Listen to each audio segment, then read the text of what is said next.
예, 들꽃은 들에 피는 꽃입니다. 근데 들에만 피는 게 아니라 길가에도 피더라고요. 그리고 장독대에도 피고 정원에도 이렇게 가꾸어서 피게 되어집니다. 그러면서 주님이 저에게 주시는 말씀이 있었습니다. 그래, 교회도 큰 교회가 있고 작은 교회도 있고 농촌교회도 있단다. 하지만 그 모든 교회가 다 나에게는 소중하단다. 예, 그런 열등감을 가질 필요가 없다라고 얘기하시는 거예요. 작은 교회든 큰 교회든 농촌교회든 대형교회든 나는 모든 것이 다 소중하다라고 하는 거예요. 한 해 문 닫는 교회가 3,000교회로 갑니다. 예, 어떤 사연인지 뭐 여러 가지 사연이 있겠죠. 그래서 어떻게 하면 살아남아야 되는지를 우리가 연구하고 몸부림치면서 지금 교회를 지켜나가고 있습니다. 예, 그 주님이 주시는 마음이에요. 너무너무 안타깝다는, 문 닫는 교회를 보면서 주님의 마음이 너무너무 안타깝다라고 하는, 속상하다라고 하는.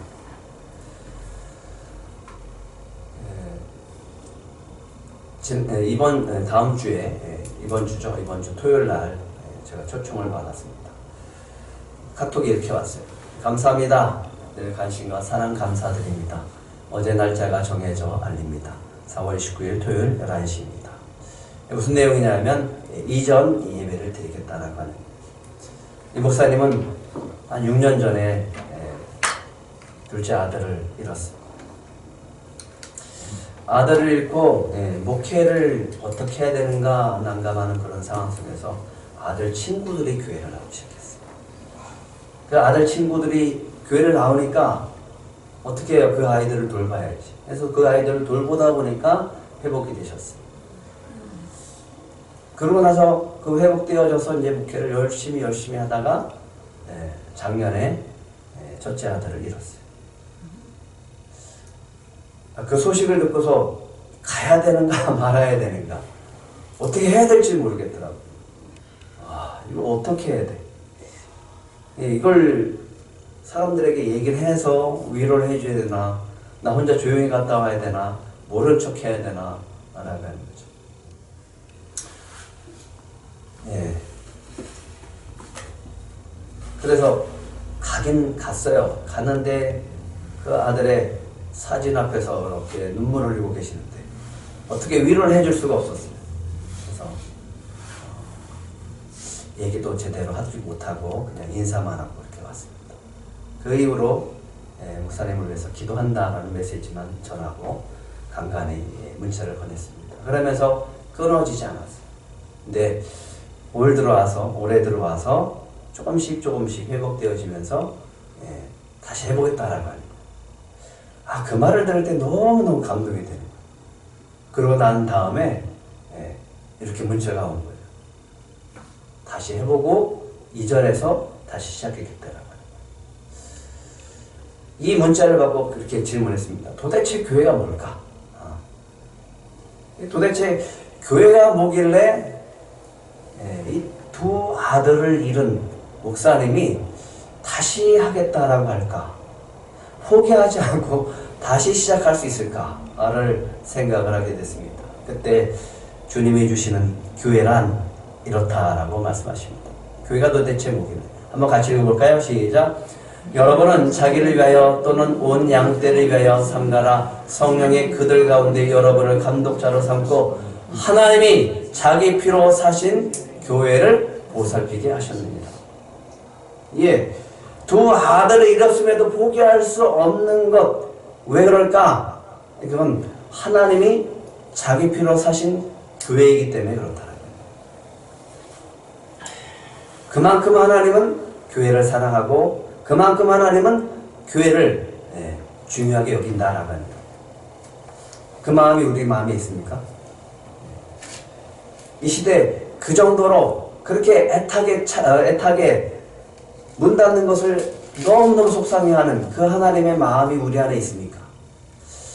그 마음이 좀 있었으면 좋겠다라는 생각을 해봅니다. 하나님은 포기하지 않습니다. 교회는 절대로 하나님은 그 교회를 포기할 수 없습니다. 아무리 우리 안에 힘들고 어려움이 찾아올지라도 하나님은 하나님의 교회를 포기하지 않습니다. 포기하지 않기를 바라십니다. 어떤 어려움 속에서도 주님은 함께 하시고 그 교회를 지켜주실 줄 믿습니다. 들꽃교회를 그렇게 주님께서 세워주시고 이 교회들을 지켜주실 줄 믿습니다. 그 마음이 오늘 우리에게 있었으면 합니다. 하나님이 얼마나 이 교회를 사랑하고 계시는지, 하나님이 이 시대에 이 교회들을 얼마나 사랑하고 계시는지 그 마음이 오늘 우리 안에 있기를 축복합니다. 그 교회가 어떤 교회라고요? 하나님이 자기 피로 사신 교회다. 그렇기 때문에 교회가 소중하다라고 합니다. 오늘 바울이 마게도냐로 건너가게 되어집니다. 소아시아 쪽으로 가서 복음을 전하려고 했는데 성령이 막았어요. 그리고 이 전도 코스를 바꿉니다. 밤에 환상 가운데 바울에게 보입니다. 마케도냐 사람이 하나가 서서 그에게 이르기를 마케도냐로 건너와서 우리를 도우라 라고 얘기합니다. 그러니까 바울이 결단합니다. 사도행전 16장 10절 한번 같이 읽겠습니다. 시작. 바울이 그 환상을 보았을 때 우리가 곧 마케도냐로 떠나기를 힘쓰니 이는 하나님이 저 사람들에게 복음을 전하라고 우리를 부르신 줄로 인정함이로라. 왜 하나님께서 바울에게 이 환상을 보여주셨을까요? 마케도냐로 가서 뭐 하라고요? 복음을 전해서 뭘 세우라고요? 교회를 세우고. 마케도냐로 가서 복음을 전하고 그곳에서 교회를 세우라 라고 하는 뜻에서 하나님은 바울에게 환상을 보여주셨던 겁니다. 이 환상 가운데 그것을 인정하고 하나님이 저 사람들에게 복음을 전하라고 우리를 부르신 줄로 인정하고 믿고 움직이기 시작하는 거죠. 그리고 바울이 소아시아로 가려고 했었던 전도 코스를 바꿔서 이제 유럽을 향해서 마케도냐로 건너가서 복음을 전하기 위해서 출발합니다. 그 출발의 여정이 이렇게 나와 있어요. 우리가 드로아에서 배로 떠나 사모드라게로 직행하여 이튿날 네아폴리로 가고 거기서 빌립보에 이르니 이는 마게도냐 지방의 첫 성이요 또 로마의 식민지라 이 성에서 수일을 유하다가 성령께서 바울과 함께 움직이는 것이 보입니까? 떠나서 가고 이르니 유하다가 보이십니까? 글씨는 볼 거 아니야. 주님이 움직이고 있어요. 주님이 바울과 함께 움직이고 있어요. 뭐 하기 위해서? 마케도냐에서 뭘 세우기 위해서? 교회를 세우기 위해서. 바울이 복음을 전하고 복음을 통해서 그 가운데 마케도냐의 교회를 세우기 위해서 하나님이 성령께서 바울을 움직이고 있다라고 합니다. 오늘 성령께서 교회를 세우기 위해서 일하고 계신 줄 믿으시기 바랍니다. 우리가 보기에는 저런 교회도 있나? 우리가 보기에는 저런 교회도 있나? 라고 할 수 있지만 주님은 교회를 세우기 위해서 일하고 계십니다. 그런데 우리는 잘못 생각하는 것이 있습니다. 자꾸만 건물을 봅니다. 아니에요. 주님이 원하시는 교회는 건물이 아니에요.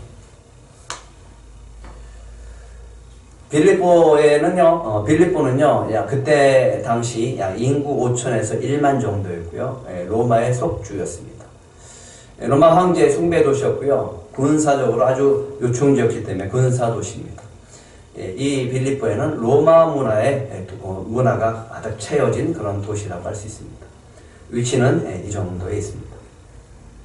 그래서 길을 건너서 빌립보에 도착을 하죠. 이 마케도냐를 통해서 유럽의 선교의 문이 열리기 시작을 하는 거죠. 그래서 하나님은 성령께서 바울을 데리고 빌립보까지 오게 되어진 겁니다. 왔습니다. 빌립보 교회가 시작이 되어지는데 어떻게 시작되어지냐면 안식일에 기도할 곳을 찾게 되어집니다.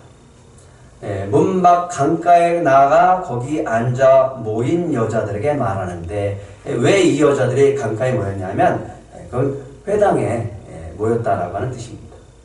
강가에 세워진 회당이다라고 하는 거죠. 근데 바울의 전도 전략이 있죠? 예수님의 전도 전략과 똑같아요. 회당에 들어가고 회당에 있는 사람들, 회당을 다니는 사람들에게 복음을 전하는 거죠. 회당을 다니는 사람들은 종교는 뭐죠? 유대교입니다. 하나님을 믿는 유대교. 근데 누구는 모르죠? 예수님은 모릅니다. 그래서 예수를 전하는 예수가 우리의 구원해 주고 예수 그리스도를 십자가의 은혜로 우리가 구원을 받았고 그분은 3일 만에 부활하셨고 승천하셨고 다시 오실 것이다 라고 하는 복음을 전하는 거예요. 복음 전하기 위해서 바울이 나가는 거죠. 그런데 빌립보의 교회 시작은요 놀랍습니다. 14절입니다. 이 한 절로부터 시작되어집니다. 같이 읽겠습니다. 시작. 두아디라시아에 있는 자색 옷감 장사로서 하나님을 섬기는 루디아라 하는 한 여자가 말을 듣고 있을 때 주께서 그 마음을 열어 바울의 말을 따르게 하신지라. 예, 누가 바울의 말을 따랐다고요? 네, 루디아. 하나님을 섬기는 루디아. 그러니까 이 루디아는요, 복음을 듣기 전에 이미 하나님을 알고 하나님을 섬기는 사람이었습니다. 비슷한 사람이 있었죠? 사도행전 10장에 나오는 사람, 고넬료도 그랬어요. 하나님을 섬겨요. 그런데 누구는 몰라요? 예수님을 몰라요. 예수님을 구조로 영접하지는 않았어요. 예, 두아디라시에 있는 자색 옷감 장사꾼이에요. 사업하는 여자예요. 그런데 하나님을 섬기는 그 마음에 신앙심이 있어요. 그 신앙심이 있을 때 그 신앙심 위에 복음이 들어가니까 참 놀라운 일이 벌어지기 시작하는 거예요. 여기서 주목해야 될 말씀이 있습니다. 한 여자가, 유행가 가사 아니에요? 한 여자가. 빌립보 교회, 마케도냐의 교회가 시작되어지는데 놀랍게도 빌립보에 한 여자를 통해서 시작되어져요. 근데 이 한 여자는요, 독신이기 때문에 한 가정입니다. 한 가정을 통해서 복음이 전파되어지고 교회가 세워지게 되어집니다. 네, 로디아의 가정을 통해서요, 유럽 최초의 신자가 되어지고 유럽 최초의 교회가 세워집니다. 이 여자는 비즈니스에 성공한 여성 사업가예요. 우리 교회도 이런 분이 있었으면 얼마나 좋을까. 자색 옷감 장사꾼입니다. 사업을 하는 여인입니다. 여러 손님들을 묵을 방을 제공할 만큼 큰 부자였고 이 가정도 부유하고 집도 컸을 거예요. 헬라어로 사용하는 장사꾼이었고요. 이방인으로서 회당을 지지한 여인이었습니다. 그렇기 때문에 회당에서는 굉장히 VIP 대접을 받았을 거예요. 그리고 독신 여성이었습니다. 그런데 이 여인이 복음을 받아들이고 예수 그리스도를 믿기 시작합니다. 지금으로 말하면 커리어우먼이라고 할 수 있죠. 비즈니스에 성공한 여성 사업가입니다. 아마 직원 100명 정도 두지 않았을까. 그런데 이 한 여자가, 이 사장이 예수 그리스도를 믿으면 직원들은 어떻게 될까요? 다 따라 예배드리고 예수 믿게 되어지는 거죠. 유대교에서요, 하나님을 섬기는 여자였습니다. 회당에서 영향력 있는 여성이었어요. 근데 우리가 여기서 주목해야 될 부분은 뭐냐면 초대교회 시작이 어디서부터 시작됐나라고 하는 거예요.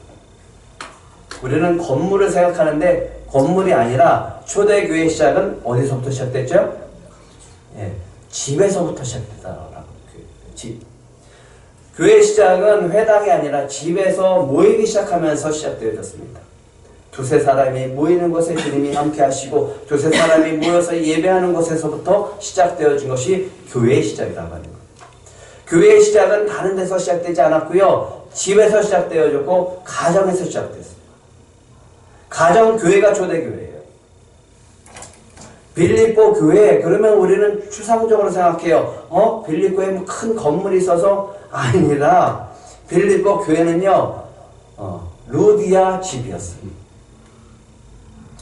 마리아의 집이 예루살렘 교회였던 것처럼 루디아의 집도 초대교회, 빌립보 교회, 마케도냐의 교회였습니다. 사도행전 2장 1절과 2절에 보면 우리 한번 같이 읽어볼까요? 시작. 오순절 날이 이미 이르매 그들이 다 같이 한 곳에 모였더니 호련히 하늘로부터 급하고 강한 바람 같은 소리가 있어 그들이 앉은 온 집에 가득했다.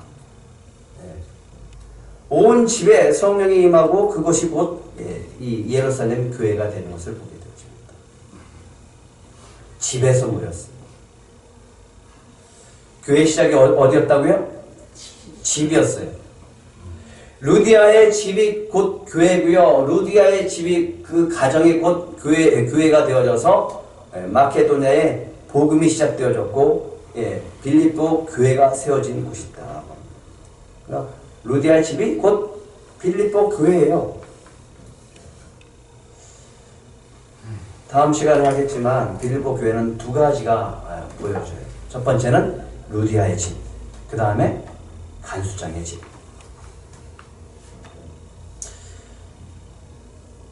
마리아의 집이 초대교회죠. 예루살렘 교회였습니다.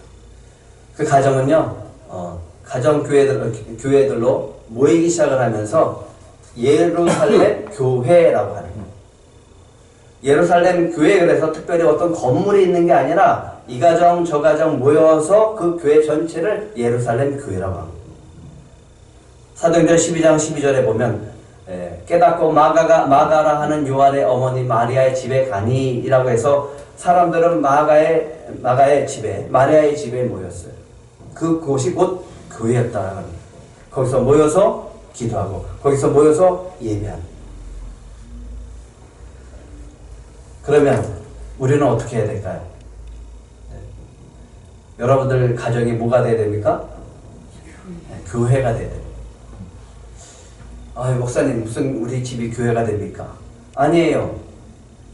여러분들 가정 안에서 두 사람만 예배드리면 거기가 뭐예요? 교회예요. 그런 가정이 이 가정 저 가정이 모여서 되어지는 것이 교회라고요.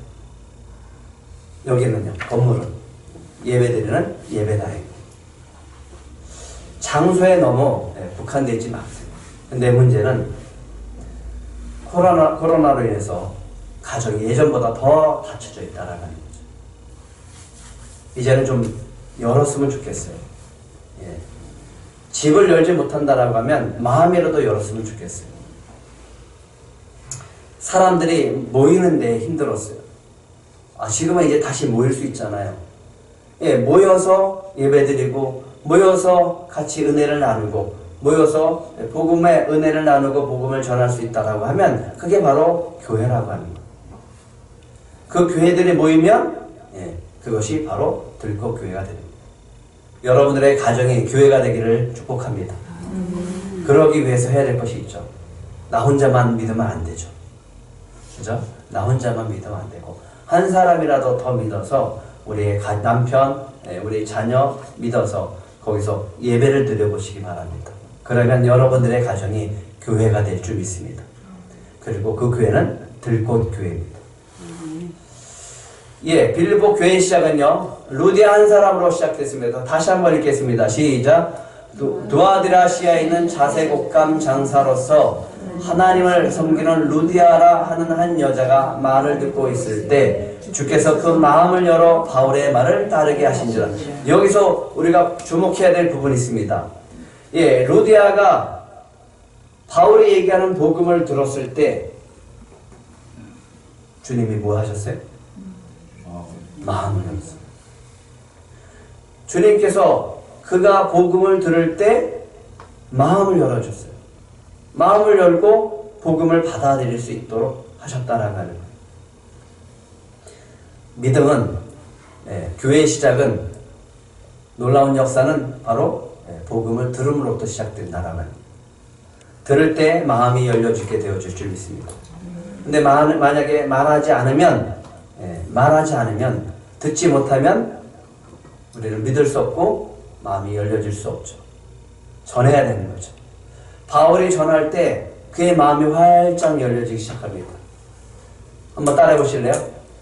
주님, 우리의 마음을 열어주시옵소서. 복음을 들을 때 그 마음이 열려지면 놀라운 일들이 벌어지기 시작하는 거예요. 예, 빌립보 교회가 시작되어지는데 그 순간이에요. 복음이 전파되어지고 복음이 전달되어지고 바울을 통해서 복음이 전달되어질 때 루디아의 마음속에 주님의 마음을 열어주고 그 복음을 받아들임으로써 교회가 시작되어집니다. 이런 은혜가 여러분들 가정 안에 있기를 소망합니다. 한번 남편에게 전해보세요. 자녀에게 전해보세요. 주님께서 그 마음을 열어서 교회로, 여러분들의 가정을 교회로 세워주실 줄 믿습니다. 우리가 5월달 가정의 달인데 한번 해봤으면 좋겠습니다. 예, 남편이랑 가족들이랑 좋은 곳에 여행 가는 거, 또 좋은 맛있는 식사 좋습니다. 그것도 해야 되겠지만 우리가 궁극적으로 해야 될 것은 그 마음의 문을 열기 위해서 그거 하는 거죠. 예? 그 마음을 열기 위해서 기도하는 것입니다. 마음이 열려졌을 때 복음이 들어가면 여러분들 가정 안에 교회가 세워질 줄 믿습니다. 주님께서 간절히 기도하면서 그 주님께서 그 마음을 열어주기를 여러분들이 기도하시길 간절히 바랍니다. 그러면 여러분들 가정 안에 교회가 세워지고 우리 들꽃교회는 부흥케 될 줄 믿습니다. 다시 한번 14절 읽어볼까요?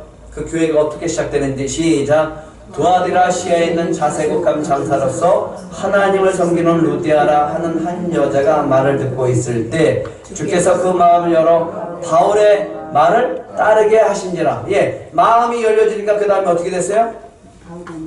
말을 따르는. 예, 복음에 전달되어지고 성령께서 그 마음을 만져주고 주께서 그 마음을 활짝 열어주니까 이제 듣고 그렇군요. 내가 믿어야 할 대상은 예수 그리스도군요. 예수님이 나의 구주시고 예수님이 나의 죄를 통해서 십자가를 통해서 저의 죄를 사해 주셨군요. 그래서 예수님을 따르겠습니다. 예수님의 말씀을 따르겠습니다. 라고 결단하게 되어졌고 그가 가정을 열기 시작합니다. 예, 가족들의 마음을 열어주실 때 우리 가정들이 주의 말씀을 따르고 교회로 세워지게 되어질 줄 믿습니다. 그렇게 되어질 때 이 루디아가 한 것이 있습니다. 뭐냐 하면 마음이 열려지고 바울의 말을 따르게 되면서 한 것이 뭐냐면 가정을 여는 거예요. 집을 열어주는 거예요. 15절 한번 같이 읽겠습니다. 15절 시작. 그와 그 집이 다 세례를 받고 우리에게 청하여 이르되 만일 나를 주 믿는 자로 알거든 내 집에 들어와 유하라 하고 강권하여 머물게 하니라. 예, 뭘 열었어요? 집주인 루디아가 섬기기 시작을 합니다. 왜요? 내가 예수 그리스도를 믿으니까 세례를 받죠. 나뿐만 아니라 온 가족이, 온 가족뿐만 아니라 루디아와 함께 있었던 일하는 그 직원들까지 모두 다 세례를 받고 성령의 은혜를 받고 교회가 세워집니다. 그러니까 가족이 많은 분들은 좋아요. 여러분들의 가족이 좀 많은 사람들을 좀 전도했으면 좋겠어요. 한 사람을 전도하면 온 가족이 다 예수 그리스도를 믿을 때 우리 교회는 얼마나 부흥되겠어요. 어떤 분은 그 한 분을 전도했는데 그 가족이 8분이라고 하더라고요. 그 8분이 다 교회로 나왔다. 얼마나 부럽든지. 이왕이면 가족이 많은 분들을 전도하세요. 여러분들도 가족이 좀 많아야 되겠죠. 한 가정이 나오면 참 놀라운 역사들이 나타나게 되어지는데 뭐라고 해요? 그와 그 집이 다 세례를 받고 루디아뿐만 아니라 그와 그 집이 다 세례를 받아요. 다음 주에 간수장은요, 간수뿐만 아니라 간수장의 온 집안 식구들이 다 세례를 받아요. 이런 역사가 우리 가운데 일어날 줄 믿습니다. 그러면서 얘기합니다. 만일 나를 주로 믿는 사람이라고 여기신다면 내가 예수 그리스도를 믿고 성도가 됐다라고 하는 것을 당신이 인정한다면 바울 선생님 우리 집에서 좀 거처하세요. 그리고 여기서 선교하시고요. 여기서 주무시고 여기서 식사하시고 빌립보 교회를 더 세워주세요. 그리고 강구항합니다. 마음이 열려지니까 예수 그리스도의 복음을 받아들이고 세례를 받으니까 뭘 열어요? 집을 열어버렸어요. 그 큰 집을 열어버리는 거예요. 그러고 난 다음에 거기를 다 교회로 사용하는 거예요. 집이 뭐로 됐어요? 교회로 되는 거예요. 교회. 여러분들의 가정이, 여러분들의 집이 다 교회로 될 줄 믿습니다. 아멘 좀 크게 하세요.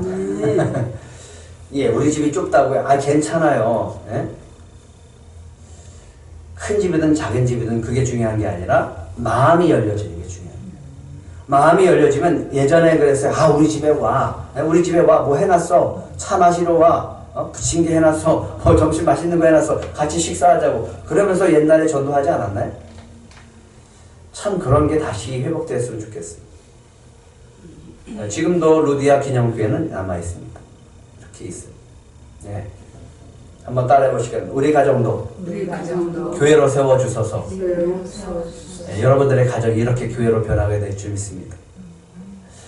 교회가 큰 교회가 아니라 가정마다 교회가 되어져서 그 가정이 모여지면 그게 교회예요. 그게 들꽃 교회가 될 줄 믿습니다. 루디아 가정교회는요, 최초의 유럽 가정교회가 되었습니다. 근데 놀랍게도 한 여인이 개종해서 생겨진 거예요. 집에 속한 모든 자들이 다 영접을 하게 됐습니다. 직원들까지 다 영접했다니까요. 가정교회가 세워졌습니다. 그 큰 집을 다 내어줬어요. 주변에 있는 자들에게 큰 영향을 끼쳤겠죠. 빌립보 교회를 세우는데, 교회들이 세워지는데 중심지가 되어주고 거점이 되어집니다. 바울이 선교하는 거점이 되어져요. 나중에 감옥에 갇혔다가 풀려났죠? 풀려나고 난 다음에도 루디아 집에 있다가 다시 데살로니가로 떠나게 됩니다. 유럽 최초의 가정교회가 되어집니다. 여성 리더가 세운 최초 유럽 가정교회가 됩니다. 우리의 가정도 이런 루디아 가정처럼 그런 가정교회로 세워지게 하실 줄 믿습니다. 나중에 서신을 쓰게 되죠. 옥중서신, 빌립보서를 쓰게 되었습니다. 그때 바울이 이런 말을 합니다. 같이 읽겠습니다. 빌립보서 4장 15절 16절 시작. 빌립보 사람들아 너희도 알거니와 복음의 시초에 내가 마케도냐를 떠날 때 주고받는 내 일에 참여한 교회가 너희 외에 아무도 없었느니라. 데살로니가 있을 때에도 너희가 한 번뿐 아니라 두 번이나 나의 쓸 것을 내놓았다.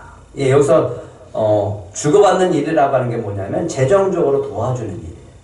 그러니까 빌립보 교회 루디아는 바울이 선교하는 데 있어서도 후원금, 선교 헌금을 주면서 그 선교할 수 있도록 돕는 사람이었다라고 하는 거죠.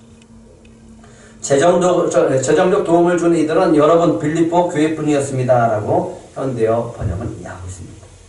17절, 18절도 한번 같이 읽겠습니다. 시작. 내가 선물을 구함이 아니요 오직 너에게 유익하도록 풍성한 열매를 구함이라. 내게는 모든 것이 있고 또 풍부한지라. 에바브로디도 편에 너희가 준 것을 받음으로 내가 풍족하니 이는 받으실 만한 향기로운 제물이요 하나님을 기쁘시게 한 것이라. 예, 에바브로디도 편으로 받았다라고 하는 거예요. 그래서 풍족하다라고 하는 거예요. 바울이 지금 옥중에 있어도 빌립보 교회는 바울을 계속 후원하고 있었던 거예요. 에바브로디도 편에 받아서 풍족하다라고 얘기해요. 내가 선물을 구함이 아니요 오직 너에게 유익하도록 풍성한 열매를 구함이라. 내게 모든 것이 있고 풍부하다. 그렇게 고백합니다. 그러면서 바울이 얘기하는 게 뭐예요? 너희가 준 이 구제헌금 또 선교헌금은 받으실 만한 향기로운 제물이고 하나님을 기쁘시게 하는 것이다. 다시 한번 읽어볼까요? 18절 시작. 내게는 모든 것이 있고 또 풍부한지라. 에바브로디도 편에 너희가 준 것을 받음으로 내가 풍족하니 이는 받으실 만한 향기로운 제물이요 하나님을 기쁘시게 한 것이라. 절대로요 여러분들이 드리는 선교헌금, 교회를 위해서 헌신하는 그 모든 것들 하나님이 다 쌓아놓으시고 풍족하게 여러분들에게 채워주실 줄 믿습니다. 아멘. 주님이 주시는 은혜가 쌓이는 거예요. 왜 그런지 아세요? 그거는 하나님의 일이기 때문에 그래요. 교회를 위해서 헌신하고 교회를 위해서 헌금하는 것, 이 모든 것들은요 다 하나님의 피로 세운 교회를 위해서 드리는 거예요. 그렇기 때문에 하나님은 여러분들에게 큰 은혜를 베푸실 텐데 바울이 이렇게 기도했습니다. 19절 같이 읽겠습니다. 시작. 나의 하나님이 그리스도 예수 안에서 영광 가운데 그 풍성한 대로 너희 모든 쓸 것을 채우시리라. 하나님 곧 우리 아버지께서 세세 무궁하도록 영광을 돌릴지어다. 아멘. 예. 왜냐하면 하나님이 하나님 일을 하셔야 됩니다. 그럼 어떻게 해야 돼요? 우리에게 축복을 주시고 그것을 통해서 또 우리의 마음을 주시고 그 마음을 열어서 드리게 하심으로 그 하나님의 일을 감당케 하시고 성교의 일을 감당케 하시겠죠. 이게 하나님의 원리예요. 그걸 우리가 동참하면 우리에게 주신 은혜가 있습니다. 그게 뭐냐면 영광이에요. 주님이 주시는 영광. 예수 그리스도 안에서 주시는 영광입니다. 그 영광을 누리시기 바랍니다. 적은 것 괜찮아요. 네. 마음을 담아서 드리면 됩니다. 그러면 하나님의 나라를 세우시고 하나님의 교회를 세우실 때 그 복음을 통해서 영혼들을 구원하신 일에 사용하셔서 그 영광 가운데 우리를 초청하시고 누리게 하실 줄 믿습니다. 그분의 풍성하심을 따라 여러분에게 필요한 것을 모두 채워주실 것입니다. 라고 바울은 기도했어요. 그리고 믿고 축복해줬습니다. 교회가 세워지는 일만큼 영광스러운 일은 없습니다. 왜 그럴까요? 그게 하나님이 지금 기뻐하시는 얘기이기 때문에 그렇습니다. 그래서 바울은 마케도냐 교회들을 고린도 교회에 자랑했어요. 너희들 내가 가기 전에 연보를 좀 준비해놔라. 그러면서 나는 이 마케도냐 교회들을 나는 자랑스럽게 여긴다.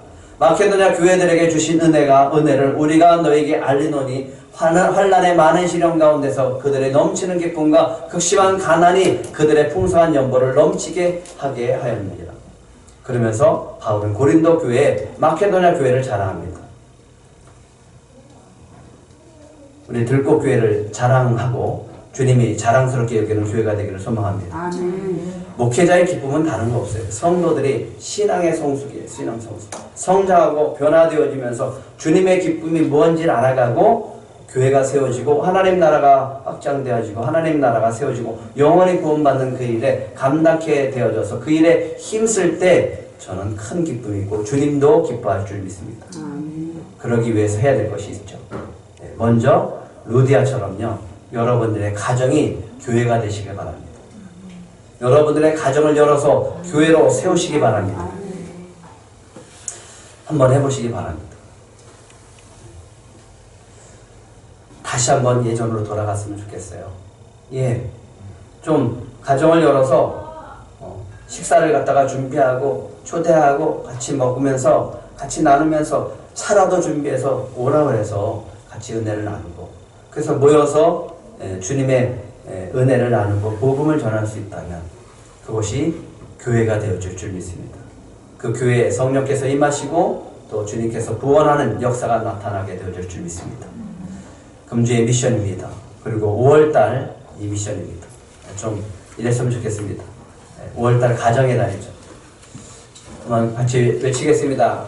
가정을 교회로 세워주소서. 네.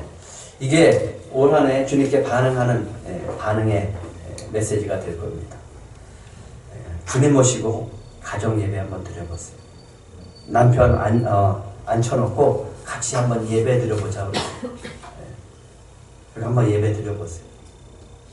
거부해도 한번 해보세요. 기도하시면서 준비하시면서 믿지 않는 남편 앉혀놓고 한번 예배 드려보세요. 여러분들 충분히 하실 수 있습니다. 그죠? 두 번째는요, 작은 교회에 도움 한번 줘보시기 바랍니다.